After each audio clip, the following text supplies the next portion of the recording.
हाँ जी, टिंडी ਦੀ ਅੱਛੀ ਪੈਦਾਵਾਰ ਲੈਣ ਵਾਸਤੇ ਨਾ ਜੀ ਖਾਦਾਂ ਦਾ ਜਿਹੜਾ ਉਹਦਾ ਸਿਸਟਮ ਹੈ ਉਹ ਇਹ ਹੈ ਕਿ ਤੁਸੀਂ 1.5 ਬੋਰੀ ਡੀਏਪੀ ਤੇ 1 ਬੋਰੀ ਪੋਟਾਸ਼ ਥੱਲੇ ਜ਼ਮੀਨ ਦੇ ਵਿੱਚ ਪਾ ਕੇ ਤੁਸੀਂ ਸੀਡ ਲਗਾ ਲਿਆ। ਉਸ ਤੋਂ ਬਾਅਦ ਪਹਿਲਾ ਪਾਣੀ ਫੁੱਲ ਆਉਣ ਤੇ ਤੁਸੀਂ ਜਦੋਂ ਲਗਾਉਣਾ ਉਸ ਟਾਈਮ ਤੇ ਤੁਸੀਂ ਉਹਨੂੰ 1 ਬੋਰੀ ਡੀਏਪੀ ਖੋਰ ਕੇ ਉਹ ਤੁਸੀਂ ਪਾ ਦੇਣੀ ਹੈ।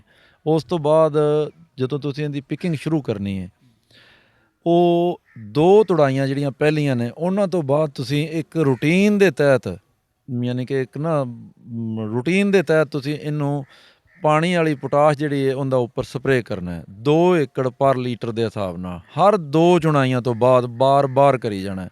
ਅਗਰ ਤੁਹਾਡੀ ਟਿੰਡੀ ਤੁਹਾਨੂੰ ਨਜ਼ਰ ਆ ਜੇ ਕਿ ਸਾਡੀ ਟਿੰਡੀ ਓਵਰ ਗਰੋਥ ਹੋਈ ਹੈ ਉਹਦੇ ਵਾਸਤੇ ਤੁਸੀਂ ਇਹਦੇ ਉੱਤੇ ਕੋਈ ਵੀ ਬਾਜ਼ਾਰ ਦੇ ਵਿੱਚੋਂ ਯਾਨੀ ਕਿ ਪਲਾਨੋਫਿਕਸ, ਫਾਈਟੋਫਿਕਸ, ਸਟਰਾਈਕਰ, ਇਹ ਗਰੋਥ ਰੈਗੂਲੇਟਰ ਸਪਰੇਵਾਂ ਜਿਹੜੀਆਂ ਨੇ ਇਹ ਤੁਸੀਂ ਕੋਈ ਵੀ ਜਿਹੜੀ ਸਪਰੇਅ ਹੈ ਉਹ ਵਿੱਚ ਐਡ ਕਰਕੇ ਇਹਨੂੰ ਬਾਰ-ਬਾਰ ਰਿਪੀਟ ਕਰ ਸਕਦੇ ਹੋ। ਅਤੇ ਪਾਣੀ ਜਦੋਂ ਵੀ ਲਗਾਉਣਾ ਇਹਨੂੰ ਅਸੀਂ 3 ਤੋਂ 4 ਬੋਰੀਆਂ ਡੀਏਪੀ ਪਾਉਂਦੇ ਹਾਂ। ਅਲਹਮਦੁਲਿਲਾ ਕਿ ਜਦੋਂ ਮੌਸਮ ਖੁੱਲ੍ਹ ਜਾਂਦਾ ਉਦੋਂ ਸਾਡੀ 35 30 ਤੋਂ ਪਲੱਸ ਪਰ ਏਕੜ ਦੀ ਸਾਡੀ ਅਲਹਮਦੁਲਿਲਾ ਐਵਰੇਜ ਹੁੰਦੀ ਹੈ। ਹਰ ਜ਼ਿਮੀਂਦਾਰ ਦੀ ਇੰਨੀ ਐਵਰੇਜ ਅੱਛੀ ਨਹੀਂ ਹੁੰਦੀ।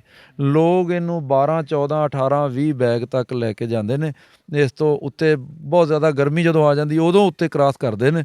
ਲੇਕਿਨ ਸਾਡੀ ਸਰਦੀ ਦੀ ਐਵਰੇਜ ਹੈ ਨਾ ਜਿਹੜੀ ਉਹ ਹੈਗੀ ਹੈ 23 24 ਤੋੜੇ ਜਨਵਰੀ ਦੇ ਪਹਿਲੇ ਹਫਤੇ ਦੀ। ਠੀਕ ਹੈ, ਇਹਨੂੰ ਅੱਗੇ ਅੱਗੇ ਤੁਸੀਂ ਚਲਾਈ ਜਾਣਾ। ਪੋਟਾਸ਼ ਤੁਸੀਂ ਰੂਟੀਨ 'ਚ ਇਹਦੇ ਵਿੱਚ ਰੱਖਣੀ ਹੈ। ਪਾਣੀ ਜਦੋਂ ਵੀ ਮੰਗੇ ਉਸ ਟਾਈਮ 'ਤੇ ਇਹਨੂੰ ਡੀਏਪੀ ਦੇ ਨਾਲ ਪਾਣੀ ਲਗਾਉਣਾ ਹੈ। ਹਾਂ ਅਲਬੱਤਾ ਅਗਰ ਰੇਟ ਬੁਰਾ ਹੋ ਜਾਵੇ ਤਾਂ ਫਿਰ ਡੀਏਪੀ ਜ਼ਿਮੀਂਦਾਰ ਅਫੋਰਡ ਹੀ ਨਹੀਂ ਕਰਦਾ। ਠੀਕ ਹੈ, ਫਿਰ ਉਹਨੂੰ ਹਲਕੀਆਂ ਫੁਲਕੀਆਂ ਖਾਦਾਂ ਕਹਿ ਲਓ ਕਿ ਤੁਸੀਂ ਯੂਰੀਆ ਜ਼ਬਰਦਸਤ ਪਾ ਕੇ ਤੁਸੀਂ ਉਹਦੀਆਂ ਹਲਕੀਆਂ ਫੁਲਕੀਆਂ ਤੁੜਾਈਆਂ ਲੈ ਸਕਦੇ ਹੋ। ਪੰਜਾਬ ਦੇ ਨਾਲ ਮੈਂ ਹਾਂ ਹਾਫਿਜ਼ ਖਾਲਿਦ ਤੇ ਅੱਜ vice of Punjab the team Punjab ਦੇ ਲਹਿੰਦੇ ਪੰਜਾਬ ਦੇ ਕਿਸਾਨਾਂ ਵਾਸਤੇ ਕੁਝ ਅਹਿਮ ਮਾਲੂਮਾਤ ਜਿਹੜੀਆਂ ਨਾ ਜੋ ਲੈ ਕੇ ਆਏ ਨੇ।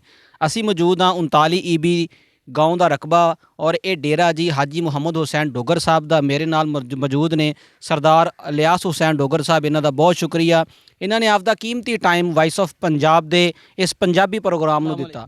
ਵਾਲੇਕੁਮ ਸਲਾਮ। ਸਰਦਾਰ ਸਾਹਿਬ ਕੀ ਹਾਲ ਹੈ? ਅਲਹਮਦੁਲਿਲਾ ਜੀ, ਸ਼ੁਕਰ ਅੱਲਾ ਦਾ, ਠੀਕ ਠਾਕ। ਸਰ ਬਹੁਤ ਸ਼ੁਕਰੀਆ, ਤੁਸੀਂ ਆਪਦਾ ਕੀਮਤੀ time vice of Punjab the team ਨੂੰ ਦਿੱਤਾ। ਸਾਨੂੰ ਪਤਾ ਲੱਗਿਆ ਕਿ 39 ਈਬੀ ਦੇ ਵਿੱਚ ਸਭ ਤੋਂ ਜ਼ਿਆਦਾ ਟਨਲ ਫਾਰਮ ਜਿਹੜੇ ਨੇ ਉਸ ਦੇ ਵਿੱਚ ਸਬਜ਼ੀਆਂ ਕਾਸ਼ਤ ਕਰਨ ਵਾਲਾ ਜਿਹੜਾ ਇੱਕ ਨਾਮ ਆ ਉਹ ਤੁਹਾਡੇ ਡੇਰੇ ਦਾ ਤੇ ਤੁਹਾਡਾ ਹੈ। ਕਿੰਨੀ ਦੇਰ ਤੋਂ ਕਾਸ਼ਤਕਾਰੀ ਦਾ ਇਹ ਕੰਮ ਕਰ ਰਹੇ ਹੋ? ਇਹ ਤਕਰੀਬਨ 2010 ਤੋਂ ਅਸੀਂ ਟਨਲ ਫਾਰਮਿੰਗ ਕਰ ਰਹੇ ਹਾਂ।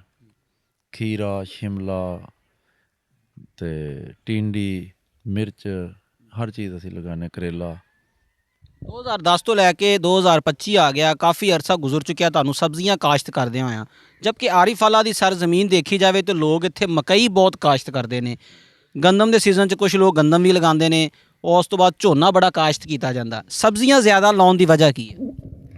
ਜਿਹੜੀ ਨਾ ਜੀ ਟਨਲ ਫਾਰਮਿੰਗ ਹੈ ਉਹਦੇ ਵਿੱਚ ਜਿਹੜਾ ਨਾ ਉਹਦੇ ਮੁਨਾਫੇ ਦੀ ਲਿਮਟ ਜਿਹੜੀ ਹੈ ਉਹ ਨਹੀਂ ਹੁੰਦੀ। ਮੱਕੀ ਅਤੇ ਝੋਨਾ ਉਹ ਇੱਕ ਲਿਮਿਟਡ ਮੁਨਾਫਾ ਦਿੰਦੀ ਚੀਜ਼ ਤੁਹਾਨੂੰ ਵੀ 50,000 ਲੱਖ। ਸਬਜ਼ੀ ਅਗਰ ਅੱਲਾ ਰੇਟ ਅੱਛੇ ਅਤੇ ਫਸਲ ਅੱਛੀ ਕਰ ਦੇਵੇ ਤਾਂ ਇਹ ਅਨਲਿਮਿਟਡ ਮੁਨਾਫਾ ਹੁੰਦਾ ਹੈ। ਇਸ ਵਾਸਤੇ ਇਸ ਸਾਈਡ ਨੂੰ ਸਾਡਾ ਰੁਝਾਨ ਹੈ। ਮਤਲਬ ਤੁਸੀਂ ਕਾਫੀ ਅਰਸੇ ਤੋਂ ਸਬਜ਼ੀਆਂ ਕਾਸ਼ਤ ਕਰ ਰਹੇ ਹੋ। ਇਸ ਇਲਾਕੇ ਦੇ ਵਿੱਚ ਆਰਿਫ ਅੱਲਾ ਚ ਪਾਕਪਤਨ ਦੇ ਵਿੱਚ ਮੌਸਮੀ ਸੂਰਤ ਹਾਲ ਦੇ ਮੁਤਾਬਕ ਸਬਜ਼ੀ ਨੂੰ ਕਾਸ਼ਤ ਕਰਨਾ ਮੁਸ਼ਕਲ ਕੰਮ ਆ। ਸਾਡੇ ਸੁਣਨ ਚ ਆਇਆ ਕਿ ਇਹਦੇ 'ਤੇ ਖਰਚਾ ਬਹੁਤ ਹੁੰਦਾ, ਜਿਹਦੀ ਵਜ੍ਹਾ ਤੋਂ ਕਾਸ਼ਤਕਾਰ ਨੇ ਜਿਹੜੇ ਕਿਸਾਨ ਨੇ ਸਬਜ਼ੀਆਂ ਘੱਟ ਕਾਸ਼ਤ ਕਰਦੇ ਨੇ। ਤੁਸੀਂ ਇਸ ਗੱਲ ਨੂੰ ਮੰਨਦੇ ਹੋ? ਇੱਦਾਂ ਹੈਗਾ? ਹਾਂਜੀ ਬਿਲਕੁਲ, ਇਹ ਹਕੀਕਤ ਹੈ। ਟਨਲ ਫਾਰਮਿੰਗ ਕਾਫੀ ਮਹਿੰਗਾ ਕਾਸਟਲੀ ਕੰਮ ਹੈ ਅਤੇ 2010 ਦੇ ਵਿੱਚ ਤਾਂ ਇੰਨਾ ਮਹਿੰਗਾ ਨਹੀਂ ਸੀ ਜਿੰਨਾ ਕਿ ਹੁਣ ਹੈ। ਹੁਣ ਤਾਂ ਉਸ ਤੋਂ ਡਬਲ ਟਰਬਲ ਜ਼ਿਆਦਾ ਮਹਿੰਗਾ ਹੋ ਗਿਆ। ਪਾਈਪ ਅਤੇ ਸਰੀਆ ਅਤੇ ਛਾਪਰ ਜਾਲ ਹਰ ਚੀਜ਼ ਜਿਹੜੀ ਹੈ ਉਹ ਬਹੁਤ ਜ਼ਿਆਦਾ ਮਹਿੰਗੀ ਹੈ, ਬਹੁਤ ਜ਼ਿਆਦਾ ਕਾਸਟਲੀ ਕੰਮ ਹੈ। ਮਤਲਬ ਮੌਸਮੀ ਸੂਰਤ ਹਾਲ ਕਿੰਨੀ ਕੁ ਅਸਰ ਅੰਦਾਜ਼ ਹੁੰਦੀ ਆ? ਗਰਮੀ ਦੇ ਵਿੱਚ ਵੀ ਤੁਹਾਨੂੰ ਟਨਲ ਫਾਰਮ ਉੱਤੇ ਕਵਰ ਕਰਨ ਵਾਸਤੇ ਛਾਪਰ ਵਗੈਰਾ ਲਗਾਉਣਾ ਪੈਂਦਾ ਵਾ ਜਾਂ ਸਿਰਫ ਸਰਦੀਆਂ 'ਚ ਇਸਤੇਮਾਲ ਹੁੰਦਾ? ਸਿਰਫ ਸਰਦੀਆਂ ਦੇ ਵਿੱਚ ਹੀ ਇਸਤੇਮਾਲ ਹੁੰਦਾ। ਗਰਮੀਆਂ ਦੇ ਵਿੱਚ ਅਗਰ ਟਨਲ ਫਾਰਮਿੰਗ ਕਰੀ ਜਾਵੇ ਨਾ ਤਾਂ ਉਹਦੇ ਵਿੱਚ ਇਨਸੈਕਟ ਨੈਟ ਸ਼ੀਟ ਹੁੰਦੀ ਹੈ, ਉਹ ਇਸਤੇਮਾਲ ਹੁੰਦੀ ਹੈ ਔਰ ਉਹਦੇ 'ਤੇ ਛਾਪਰ ਵਗੈਰਾ ਨਹੀਂ ਪੈਂਦਾ। ਸਰਦੀਆਂ ਦੀਆਂ ਕਿਹੜੀਆਂ ਕਿਹੜੀਆਂ ਸਬਜ਼ੀਆਂ ਤੁਸੀਂ ਹੁਣ ਕਾਸ਼ਤ ਕਰ ਚੁੱਕੇ ਹੋ? ਸਰਦੀਆਂ ਦੀਆਂ ਸਬਜ਼ੀਆਂ ਦੇ ਵਿੱਚ ਸਭ ਤੋਂ ਜ਼ਿਆਦਾ ਸਾਡਾ ਹੁਣ ਰੁਝਾਨ ਹੈਗਾ ਟਿੰਡੀ ਵਾਲੇ ਪਾਸੇ। ਜ਼ਿਆਦਾ ਅਸੀਂ ਟਿੰਡੀ ਲਗਾਉਂਦੇ ਹਾਂ। ਬਕਾਇਆ ਓਪਨ ਸਬਜ਼ੀਆਂ ਦੇ ਵਿੱਚ ਅਸੀਂ ਮਟਰ ਲਗਾਉਂਦੇ ਹਾਂ ਖੁੱਲ੍ਹੇ ਏਰੀਏ ਦੇ ਵਿੱਚ ਪ੍ਰੋਡਕਸ਼ਨ ਦੇ ਤੌਰ 'ਤੇ, ਪਕਾਵੇਂ ਮਟਰ ਬੀ ਵਾਸਤੇ। ਅਤੇ ਉਸ ਤੋਂ ਹਟ ਕੇ ਖੀਰਾ ਅਤੇ ਕਰੇਲਾ, ਪਿਆਜ਼ ਅਤੇ ਅੱਲਾ ਤੇਰਾ ਭਲਾ ਕਰੇ ਪੇਠਾ ਕੱਦੂ ਲਗਾਇਆ ਹੋਇਆ।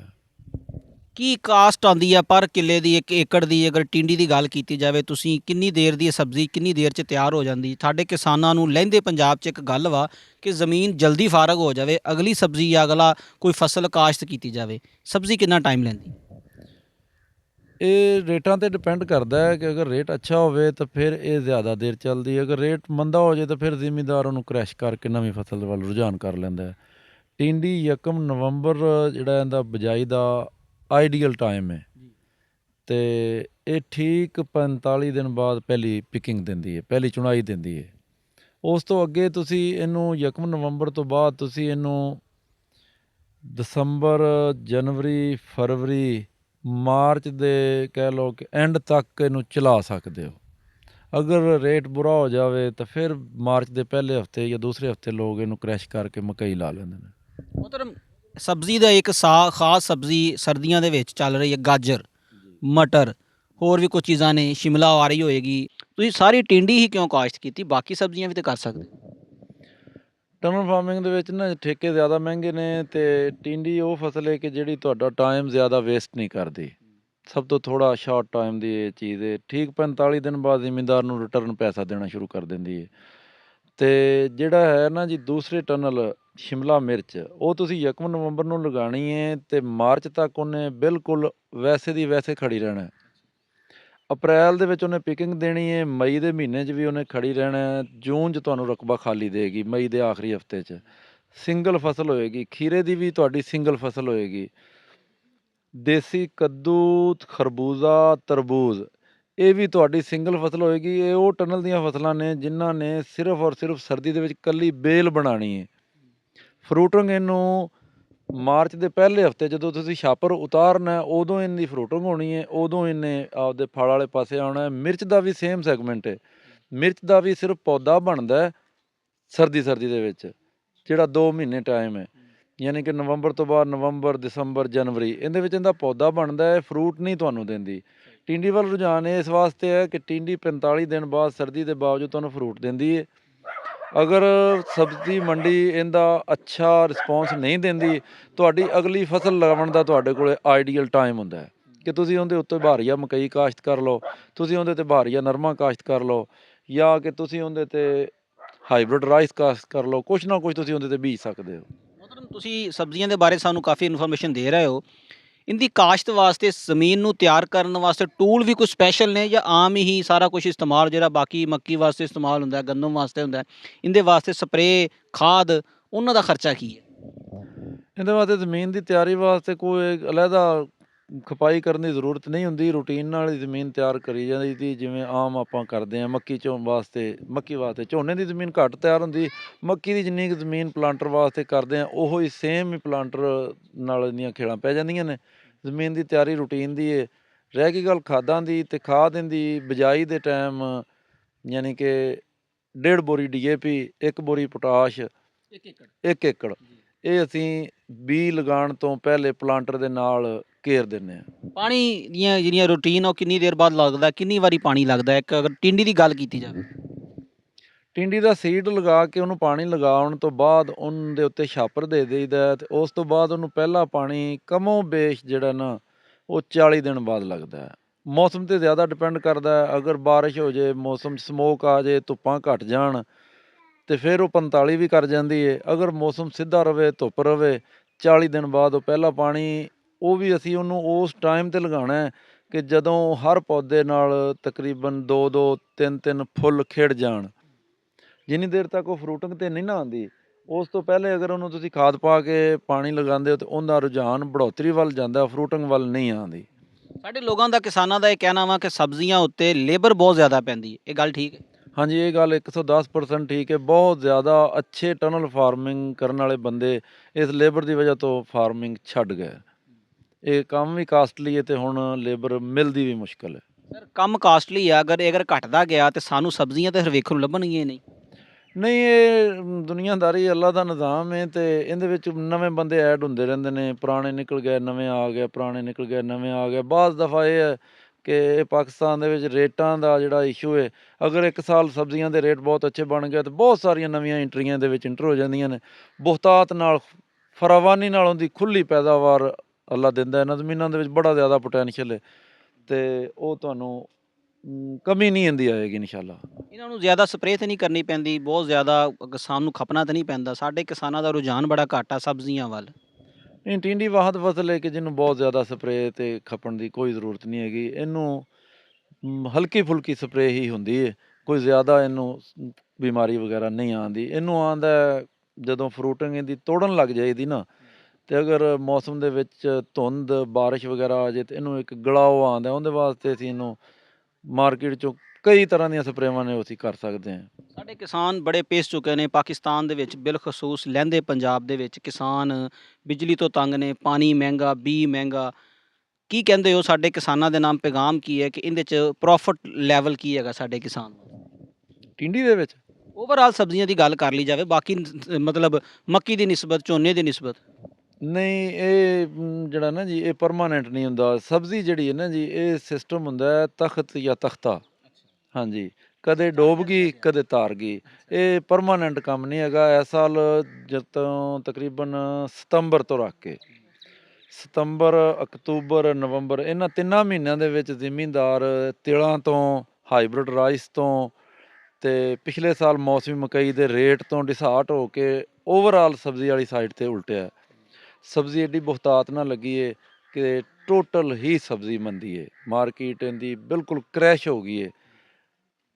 ਮਟਰ ਵੀ ਮੰਦਾ ਹੈ, ਟਿੰਡੀ ਵੀ ਮੰਦੀ ਏ, ਗਾਜਰ ਵੀ ਬੁਰਾ ਹਾਲ ਏ, ਗੋਭੀ ਨੂੰ ਬਿਲਕੁਲ ਕੋਈ ਨਹੀਂ ਲੈ ਰਿਹਾ। ਹੁਣ ਅੱਜ ਦੀ ਗੱਲ ਏ ਕਿ 5 ਕਿਲੋ ਦਾ ਛਾਪਰ 130 ਰੁਪਏ ਦਾ ਗੋਭੀ, ਫੁੱਲ ਗੋਭੀ। ਠੀਕ ਹੈ ਜੀ। ਸਭ ਤੋਂ ਪਹਿਲਾਂ ਜਿਹੜਾ ਸੀ ਸ਼ਲਜਮ, ਉਹਦੇ ਨਾਲ ਬੁਰਾ ਸਲੂਕ ਹੋਇਆ। ਉਸ ਤੋਂ ਬਾਅਦ ਗਾਜਰ, ਉਸ ਤੋਂ ਬਾਅਦ ਆਹਿਸਤਾ ਆਹਿਸਤਾ ਚੀਜ਼ਾਂ ਸਾਰੀਆਂ ਹੀ ਕਹਿ ਲਓ ਕਿ ਮਿੱਟੀ ਹੋ ਗਈਆਂ। ਕੀ ਸਮਝਦੇ ਹੋ ਇੰਨਾ ਬੁਰਾ ਸਲੂਕ ਹੋਣ ਦੀ ਰੀਜ਼ਨ ਕੀ ਹੈ? ਕਿ ਸਬਜ਼ੀ ਬਾਹਰ ਨਹੀਂ ਜਾ ਰਹੀ ਤਾਂ ਹੋ ਰਿਹਾ ਵਾ, ਜ਼ਿਆਦਾ ਲੱਗ ਰਹੀ ਹੈ ਤਾਂ ਹੋ ਰਿਹਾ ਵਾ, ਕੀ ਗੱਲ ਵਜ੍ਹਾ ਕੀ ਹੈ? ਜ਼ਿਆਦਾ ਲੱਗ ਰਹੀ ਤਾਂ ਹੋ ਰਿਹਾ। ਮੈਂ ਤੇ ਮਹਿਸੂਸ ਕੀਤਾ ਕਿ ਸਾਡੇ ਜਿਹੜੇ ਕਿਸਾਨ ਨੇ ਉਹਨਾਂ ਦਾ ਰੁਝਾਨ ਬੜਾ ਘੱਟ ਆ ਸਬਜ਼ੀਆਂ ਵਾਲੇ ਪਾਸੇ। ਨਹੀਂ ਜੀ, ਇਸ ਦਫਾ ਜ਼ਿਮੀਂਦਾਰ ਗੱਲਾ ਮੰਡੀ ਤੋਂ ਡਿਸਟਰਬ ਹੋਇਆ। ਨਾ ਰੇਟ ਅੱਛੇ ਸੀ, ਨਾ ਝਾੜ ਅੱਛੇ ਸੀ। ਮੌਸਮ ਦਾ ਜਿਹੜਾ ਸੀ ਨਾ, ਗਰਮੀ ਦਾ ਸਪੈਲ, ਉਹਦੀ ਵਜ੍ਹਾ ਤੋਂ ਰਾਈਸ ਵੀ ਖਰਾਬ ਹੋਇਆ, ਮੱਕੀ ਵੀ ਡਿਸਟਰਬ ਹੋਈ, ਤਿਲ ਵੀ ਡਿਸਟਰਬ ਹੋਏ ਨੇ, ਤੇ ਲੋਕਾਂ ਦਾ ਰੁਝਾਨ ਬਣਿਆ ਕਿ ਸਬਜ਼ੀ ਵਾਲੇ ਪਾਸੇ ਆ ਜਾਈਏ। ਜੀ ਉਧਰੋਂ ਡਿਸਟਰਬ ਹੋ ਕੇ ਸਬਜ਼ ਮੰਡੀ ਆਏ ਤੇ ਉਧਰੋਂ ਵੀ ਡਿਸਟਰਬ ਹੋ ਕੇ ਤੇ ਜਾਣਗੇ ਕਿੱਧਰ? ਉਹ ਤਾਂ ਜੀ ਅੱਲਾਹ ਤਾਲਾ ਨੇ ਹਰ ਬੰਦੇ ਨੂੰ ਅਕਲ ਦਿੱਤੀ ਹੈ। ਅਸੀਂ ਤਾਂ ਜਿੰਨਾ ਕੁ ਲੋਕਾਂ ਨੂੰ ਕਨਵਿੰਸ ਕਰ ਸਕਦੇ ਸੀ, ਅਸੀਂ ਤਾਂ ਉਦੋਂ ਇਹ ਕੀਤਾ ਹੈ ਕਿ ਸਬਜ਼ ਮੰਡੀ ਜਿਹੜੀ ਉਹਦਾ ਕੋਈ ਅੱਛਾ ਮੁਸਤਕਬਲ ਨਹੀਂ ਹੁੰਦਾ, ਤੇ ਇਹ ਜਦੋਂ ਤੁਹਾਨੂੰ ਮਾਰੇਗੀ ਤੁਹਾਡਾ ਕੁਝ ਵੀ ਨਹੀਂ ਬਣਨਾ। ਗੱਲਾ ਮੰਡੀ ਤੁਹਾਨੂੰ ਮਾਰੇਗੀ ਤਾਂ ਕੁਝ ਨਾ ਕੁਝ ਤੁਹਾਨੂੰ ਦੇ ਕੇ ਜਾਏਗੀ, ਕਮੋ ਵੇਚ ਤੁਹਾਨੂੰ ਮੁਨਾਫਾ ਨਾ ਦੇ ਜੇਗੀ, ਤੇ ਤੁਹਾਡੇ ਅਖਰਾਜਾਤ ਜਿਹੜੇ ਨੇ ਅੱਧੇ ਤੋਂ ਜ਼ਿਆਦਾ ਤੁਹਾਨੂੰ ਦੇ ਕੇ ਹੀ ਜਾਏਗੀ। ਲੇਕਿਨ ਜਦੋਂ ਸਬਜ਼ ਮੰਡੀ ਬੁਰਾ ਸਲੂਕ ਕਰਦੀ ਹੈ, ਉਦੋਂ ਤੁਹਾਨੂੰ ਸਿੰਗਲ 1 ਰੁਪਿਆ ਵੀ ਖਰਚੇ ਦਾ ਵੀ ਵਾਪਸ ਰਿਟਰਨ ਨਹੀਂ ਦਿੰਦੀ। ਉਹ ਸਬਜ਼ੀ ਤੁਹਾਨੂੰ ਵਿੱਚ ਵਾਹਣੀ ਪੈਂਦੀ ਹੈ। ਅਸੀਂ ਖੁਦ ਜਿਹੜੇ ਨੇ ਸ਼ਲਜਮ ਵਿੱਚ ਵਾਏ ਨੇ, ਤਿਆਰ ਕੀਤੇ ਨੇ, ਪੂਰੇ ਤਿਆਰ ਹੋਣ ਤੋਂ ਬਾਅਦ ਅਸੀਂ ਉਹਨਾਂ ਨੂੰ ਡਿਸਕਾਂ ਮਾਰੀਆਂ ਨੇ, ਅਸੀਂ ਉਹ ਵਿੱਚ ਵਾਏ ਨੇ। ਠੀਕ ਹੈ। ਕਿੰਨਾ ਨੁਕਸਾਨ ਹੋਇਆ? ਉਹ ਤਕਰੀਬਨ ਲੱਖ ਦੇ ਰਾਉਂਡ ਅਬਾਊਟ। ਕਿੱਲਾ? ਹਾਂਜੀ, ਕਿੰਨੇ ਕਿੱਲੇ ਲਾਏ? 2 ਕਿੱਲੇ ਲਾਏ ਸੀ। 2 ਲੱਖ ਰੁਪਈਆ ਗਿਆ। ਹਾਂਜੀ। ਮਤਲਬ ਜਿਹੜੇ ਸਾਡੇ ਕਿਸਾਨ ਦੇਖ ਰਹੇ ਨੇ, ਲਹਿੰਦੇ ਪੰਜਾਬ ਦੇ, ਪਾਕਿਸਤਾਨ ਦੇ ਕਿਸਾਨ ਪੰਜਾਬ ਦੇ, ਉਹਨਾਂ ਦੇ ਨਾਮ ਕੀ ਪੈਗਾਮ ਦਿਓਗੇ? ਤੁਹਾਡਾ ਆਖਰੀ ਅਹਿਮ ਪੈਗਾਮ ਸਬਜ਼ੀਆਂ ਦੇ ਹਵਾਲੇ ਨਾਲ। ਸਬਜ਼ੀਆਂ ਦੇ ਹਵਾਲੇ ਨਾਲ ਇਹ ਹੈ ਕਿ ਪਹਿਲੇ ਨੰਬਰ 'ਤੇ ਤਾਂ ਇਹ ਕਿ ਸਬਜ਼ੀ ਦੀ ਜਿਹੜੀ ਟਾਈਮਿੰਗ ਹੈ ਨਾ ਬਿਜਾਈ ਦੀ, ਉਹਨੂੰ ਮਾਇੰਡ 'ਚ ਰੱਖਦੇ ਹੋਏ ਤੁਸੀਂ ਸਬਜ਼ੀ ਲਓ। ਸਬਜ਼ੀ ਦਾ ਸਭ ਤੋਂ ਪਹਿਲਾ ਸਬਕ ਇਹ ਹੈ ਕਿ ਤੁਸੀਂ ਸਭ ਤੋਂ ਪਹਿਲੇ ਮੰਡੀ ਜਾਣਾ ਹੈ। ਅਗੇਤ ਹੀ ਰੇਟ ਹੈ। ਜਿਹੜੀਆਂ ਅਗੇਤੀਆਂ ਵੈਰਾਈਟੀਆਂ ਤੁਹਾਨੂੰ ਨਜ਼ਰ ਆਈਆਂ ਨੇ, ਤੁਸੀਂ ਸਰਚ ਕੀਤੀ ਹੈ, ਤੁਸੀਂ ਲਾ ਕੇ ਦੇਖੀਆਂ, ਜਿਹੜੀ ਤੁਹਾਡੀ ਵੈਰਾਈਟੀ ਮਾਰਕੀਟ ਦੇ ਵਿੱਚ ਅਰਲੀ ਜਾਂਦੀ ਹੈ, ਤੁਹਾਨੂੰ ਹਮੇਸ਼ਾ ਉਹ ਸਪੋਰਟ ਕਰੇਗੀ, ਤੁਹਾਨੂੰ ਹਮੇਸ਼ਾ ਉਹ ਸਪੋਰਟ ਕਰੇਗੀ। ਤੇ ਜਿੰਨਾ ਤੁਸੀਂ ਜ਼ਿਮੀਂਦਾਰਾ ਕਰਦੇ ਹੋ, ਉਹਦੇ ਵਿੱਚੋਂ ਚੌਥਾ ਹਿੱਸਾ ਰਕਬਾ ਜਿਹੜਾ ਉਹਦੇ 'ਤੇ ਸਬਜ਼ੀ ਲਾਓ, ਇਸ ਤੋਂ ਜ਼ਿਆਦਾ ਸਬਜ਼ੀ ਨਾ ਲਾਓ। ਹਾਂਜੀ Nazreen, team vice of Punjab ਦੇ ਨਾਲ ਮਹਿਵੇ ਗੁਫ਼ਤਗੂ ਸੀ ਮੁਹਤਰਮ ਜਨਾਬ ਸਰਦਾਰ ਇਲਿਆਸ ਹੁਸੈਨ ਡੋਗਰ ਸਾਹਿਬ, ਇਹਨਾਂ ਦਾ ਬਹੁਤ ਸ਼ੁਕਰੀਆ। ਇਹਨਾਂ ਨੇ ਟਰਨਲ ਫਾਰਮ ਦੇ ਹਵਾਲੇ ਨਾਲ, ਸਬਜ਼ੀਆਂ ਦੇ ਹਵਾਲੇ ਨਾਲ ਸਾਡੇ ਕਾਸ਼ਤਕਾਰਾਂ ਨੂੰ, ਸਾਡੇ ਜ਼ਿਮੀਂਦਾਰਾਂ ਨੂੰ ਕੁਝ ਨਵੀਂ ਮਾਲੂਮਾਤ ਦਿੱਤੀ ਹੈ। ਇਹਨਾਂ ਦਾ ਨੰਬਰ ਵੀ ਅਸੀਂ ਤੁਹਾਡੇ ਨਾਲ ਸ਼ੇਅਰ ਕਰਾਂਗੇ, ਤਾਂ ਕਿ ਅਗਰ ਕੋਈ ਕਿਸਾਨ ਭਰਾ ਨਵੀਂ ਟਰਨਿੰਗ ਫਾਰਮ ਕਰਨਾ ਚਾਹੁੰਦਾ, ਨਵੇਂ ਸਿਰ ਤੋਂ ਸ਼ੁਰੂ ਕਰਨਾ ਚਾਹੁੰਦਾ, ਤਾਂ ਇਹਨਾਂ ਕੋਲੋਂ ਅੱਛੀ ਮਾਲੂਮਾਤ ਮਜ਼ੀਦ ਲੈ ਸਕਦਾ ਵਾ। ਇਹਨਾਂ ਦੇ ਨਾਲ ਦੁਬਾਰਾ ਮਿਲਾਂਗੇ ਇੱਕ ਨਵੀਂ ਸਬਜ਼ੀ ਦੇ ਨਾਲ, ਇੱਕ ਨਵੇਂ ਦਿਨ ਦੇ ਨਾਲ, ਨਵੇਂ ਮੌਸਮ ਦੇ ਨਾਲ। ਆਪਣਾ ਖਿਆਲ ਰੱਖਿਓ। ਟੀਮ ਵਾਈਸ ਆਫ ਪੰਜਾਬ ਨੂੰ ਇਜਾਜ਼ਤ ਦਿਓ। ਅੱਲਾ ਹਾਮੀ ਨਾਸਰ।